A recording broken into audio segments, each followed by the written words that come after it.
पूजी फ्रंट आवाज दो, हम अपना हक मांगते, असेंबली की जब स्टे हमारी जगह का, हमारी गृहस्थी का 3 लाख बंदे बंदे। नमस्कार, आप देख रहे हैं यंग बाइट्स। मैं हूं आपके साथ पूजा ठाकुर। आपको बता दें पीओजे के रिफ्यूजी फ्रंट जो है लगातार अपनी मांगों को लेकर जो है वो प्रोटेस्ट कर रहे हैं और इस समय आप देख पा रहे हैं कि अपनी आवाज को जो है बार बार बुलंद कर रहे हैं और डिमांड कर रहे हैं कि हमारे साथ जो है इंसाफ किया जाए। तो तमाम पीओजे रिफ्यूजी फ्रंट के यहाँ पर हमारे साथ जुड़े हुए उनसे बातचीत करते हैं। जी, आपका नाम? मैडम, मेरा स्कंदिया देवी, महिला की प्रेसिडेंट पीओजे। क्या कहना चाहेंगे जिस तरह से लगातार आप डिमांड कर रहे हैं?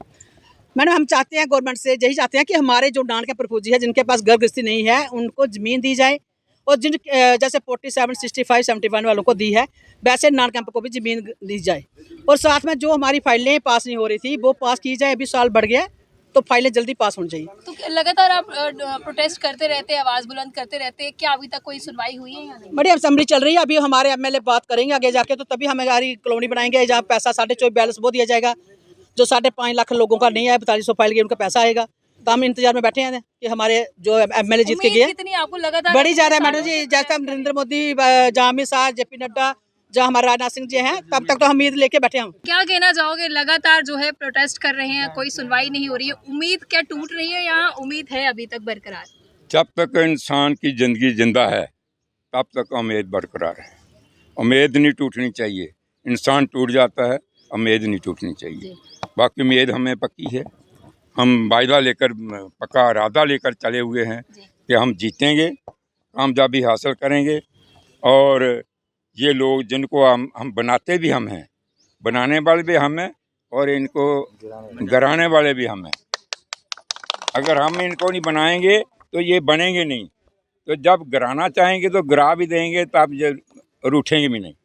तो इसलिए मैं ये कहना चाहता हूँ कि ये समझें, अभी भी मौका है।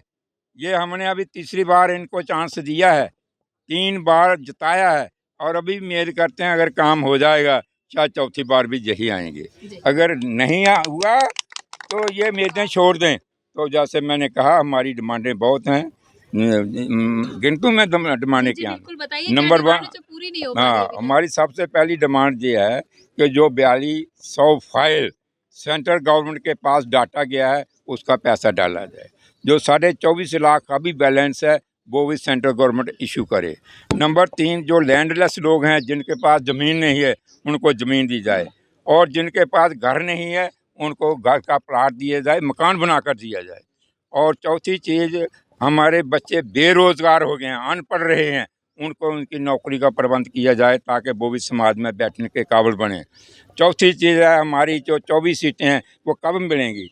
पहले तो चलता रहा डिलिमिटेशन, वो भी हो गया, अभी कोई बात नहीं हो रही है। अभी 24 सीटें कहाँ गई वो? हम चाहते हैं कि अगर 24 नहीं आप दे सकते हो तो कम से कम 12 सीटें तो हमें दो। हम 12 तो दो, हमें भी तसल्ली हो। हमारे भी असेंबली में 12 आदमी जाकर बैठें, वहाँ पर बात करें। आज हम दूसरे लोगों के पास जाकर तरले मिन्नतें कर रहे हैं, लोगों को समझा रहे हैं, बता रहे हैं। जब हमारे लोग खुद जाएंगे, खुद बात करेंगे, खुद मसला उठाएंगे, खुद असेंबली में लड़ेंगे, तब हमारे फैसले जो हैं हमें मंजूर होंगे। और अगली चीज़ जो है वो ये मैं कहना चाहता हूँ कि हमें स्पेशल स्टेटस दिया जाए। स्पेशल स्टेटस सभी को दिया इन्होंने, जो बीकर सेक्शन थी, बीकर तबका था, लेकिन हमारे से कमज़ोर कौन है? जो रिफ्यूजी जिसका सब कुछ जल चुका है, नंगा कुर्ता कशा लगा कर आया था, सब कुछ छोड़ कर आया था, उससे ज़्यादा गरीब कौन हो सकता है? तो उसको इन्होंने कोई सोचा नहीं, उसको स्टेटस नहीं दिया गया, ना ही और कुछ उसमें बारे में कुछ सहूलत दी गई, ना बोल। डिमांड जो है उसको लेकर कैसे अपील कर रहे हैं आप प्रशासन? मैं ऐसे का अपील कर रहा हूँ, अभी जहाँ पर उमर साहब की हुकूमत है, सेंटर में मोदी साहब की हुकूमत है, ये दोनों आपस में प्रेम भाव के साथ हमारे मसले के हल करो। हमें निचोड़े मत जे। हम किसी के वो नहीं है कि हम किसी की बुराई नहीं चाहते हैं। हम चाहते हैं कि हमारा मसला हल होना चाहिए, हमारा दुख दर्द दूर करो, तब हम कहेंगे हमारी हुकूमत जो है हमारे बारे में बेहतरी बखूबी सोचती है, सोच रही है।